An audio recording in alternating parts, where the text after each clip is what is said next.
जिनके गुणों के गान में हमारे शिविर आज युग की आवश्यकता हो गई है। शिविर का सीधा सच्चा अर्थ होता है वर्षों के काम हफ्तों में करना। जो काम वर्षों में नहीं निपटते हैं, हम शिविरों के माध्यम से वो उन्हें हफ्तों के अंदर में निपटा देते हैं। और इन शिविरों ने अपनी पैठ अकेले ज्ञान के ही क्षेत्र में नहीं और अनेक क्षेत्रों में भी बनाई है। जैसे आँख के ऑपरेशन शिविर लगते हैं और हजारों लोगों को आँखें एक साथ में प्राप्त हो जाती हैं। अब तो प्रशासन के भी शिविर लगने लग गए कि जो प्रशासनिक काम वर्षों में नहीं निपटते हैं वो कुछ हफ्तों में निपटा दिए जाते हैं।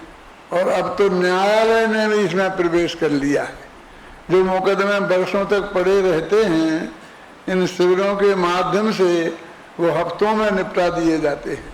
तो शिविर का सीधा सीधा अर्थ सारी दुनिया की समझ में यही हो गया है कि जो काम वर्षों में निपटते हैं उन्हें हम कुछ दिनों में अपने सेवा भाव से, अपने समर्पण से, पूरा का पूरी शक्ति से लाभ देकर उन कामों को हम निपटा देते हैं।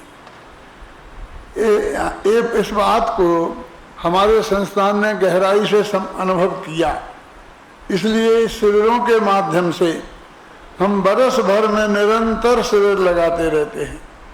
कहीं यहाँ, कहीं यहाँ, कहीं मद्रास में, कहीं बेंगलोर में, तो कहीं बम्बई में, तो कहीं दिल्ली में। देश के कोने कोने में ऐसे हजारों लोग जुड़ते हैं और हम जाते हैं वहाँ अपनी टीम के साथ, अपने साथी विद्वानों के साथ, अपने विद्यार्थियों के साथ वहाँ जाते हैं और जाकर एक ज्ञान यज्ञ आरंभ करते हैं। भगवान आत्मा की बात सारे जगत के सामने प्रस्तुत करते हैं। एक सबसे बड़ी बात यह है कि हमारा जितना भी धार्मिक साहित्य है वो संस्कृत भाषा में है, प्राकृत भाषा में है। तो हमारे मूल ग्रंथ जो हमारी बपोती हैं, हमारे आचार्यों के द्वारा दी गए हैं, तीर्थंकरों के द्वारा जो शिक्षाएं हमें दी गई हैं, वो संस्कृत भाषा में हैं या प्राकृत भाषा में है। इसलिए संस्कृत और प्राकृत भाषा भी हमारे लिए बहुत अनिवार्य चीज हो गई। देखो वो बेटा कितना अभागा है जिसे अपनी माँ से दुभाषिये के माध्यम से बात करनी पड़े, उसकी माँ उसकी बात ना समझे। जिनवानी हमारी माता है और उसकी बात हमें समझना है तो हमें इस बीच में पंडित नाम के प्राणी की जरूरत पड़े कि वो हमें समझाए कि तुम्हारे शास्त्र में क्या लिखा है। हमें वो मातृभाषा हमारी जो है, जो हमारे धर्म की भाषा है, जिसमें हमारे तत्व ज्ञान की बातें बताई हैं, वो भाषा हमें अवश्य आना चाहिए। इसलिए हमने जैन दर्शन के साथ साथ उसकी पक्की नींव करने के लिए संस्कृत भाषा को भी उतना ही अधिक महत्व दिया है, प्राकृत भाषा को भी उतना ही अधिक महत्व दिया है। शायद ये बात बहुत कम लोगों को मालूम होगी कि प्राकृत भाषा तो एकमात्र जैनियों की भाषा है, क्योंकि सारा जैन साहित्य पुराना प्राकृत में उपलब्ध होता है और जगह नहीं है। कालिदास ने मालूम प्राकृत का उपयोग कैसे किया है कि जो नाटक लिखे हैं, तो जैसे अपन नाटकों में जो लोग सभ्य हैं, अच्छे लोग हैं, पढ़े लिखे लोग हैं, उनके मुख में विशुद्ध हिंदी रखते हैं, और जो घर के नौकर चाकर हैं उनके मुख में ग्रामीण भाषा रखते हैं। ऐसे कालिदास जैसे कवियों ने प्राकृत भाषा को उन पात्रों के मुख में रखा जो घर में नौकरी करते थे, बर्तन मलते थे। इस रूप में आई है। लेकिन हमारे जैनाचार्य मानते थे कि सारी जनता तक यदि अपनी बात पहुंचानी है तो प्राकृत भाषा में, उनकी भाषा में जब तक हम बात नहीं करेंगे, प्राकृत माने प्रकृति दत्त, जिस जमाने में जो भाषा चलती है वो ही प्राकृत है। जो आज ग्रामीण भाषा है, जो गांव के सब लोग जानते हैं, भले ही डॉक्टर बन के कितने ही अंग्रेजी में डॉक्टर बन जाए, लेकिन कहीं प्रैक्टिस करेगा तो उसे जिस मरीज का इलाज कराना है उसकी भाषा में बात करनी पड़ेगी, वो भाषा उसे सीखनी पड़ेगी। राजस्थान में प्रैक्टिस करता है तो राजस्थान की भाषा सीखनी पड़ेगी, क्योंकि उसके पास जो मरीज आएगा उससे वो उसके दर्द कैसे जानेगा, उसे दवाई कैसे बताएगा।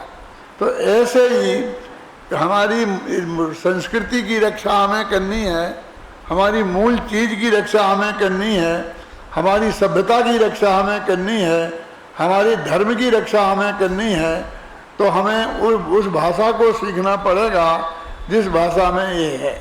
इसलिए हम उसी सच्चे दिल से ये काम करते हैं। हमारे विद्यार्थियों को यहाँ से 8-10 किलोमीटर दूर रोजाना जाना पड़ता था, अब हमारे सामने ही विद्यालय आ गया है। अब हम वहाँ विद्यार्थियों को नहीं भेजें और हमें फिर दूर भेजना पड़े, इससे ज़्यादा अभाग्य और क्या हो सकता है। शास्त्री फर्स्ट ईयर की कक्षाएं तो यहाँ खुल गई हैं, अभी सेकेंड ईयर और थर्ड ईयर की हमें और चाहिए।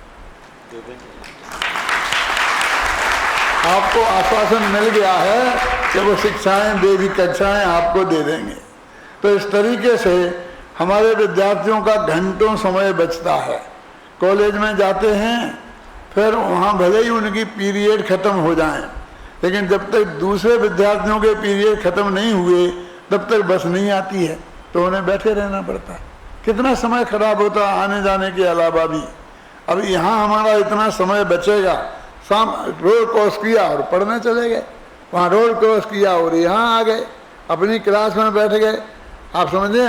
तो इस तरीके से आपके इस परम सहयोग से हमको ये इसमें बहुत आवश्यकता है, और उस आवश्यकता की पूर्ति आपके द्वारा हो रही है, होगी, हमें पक्का विश्वास है। आपको अभी विधानसभा में जाना है, इसलिए अभी और ज़्यादा बातें मैं नहीं करूँगा, अभी एक बार और बोलूँगा। आप सब लोगों के लिए जो मुझे कहना है तो मैं वो बाद में बोलूँगा। सॉरी, मैं माफी चाहूँगा, जाना पड़ रहा है, क्या विधानसभा है, क्वेश्चंस लगे हुए हैं।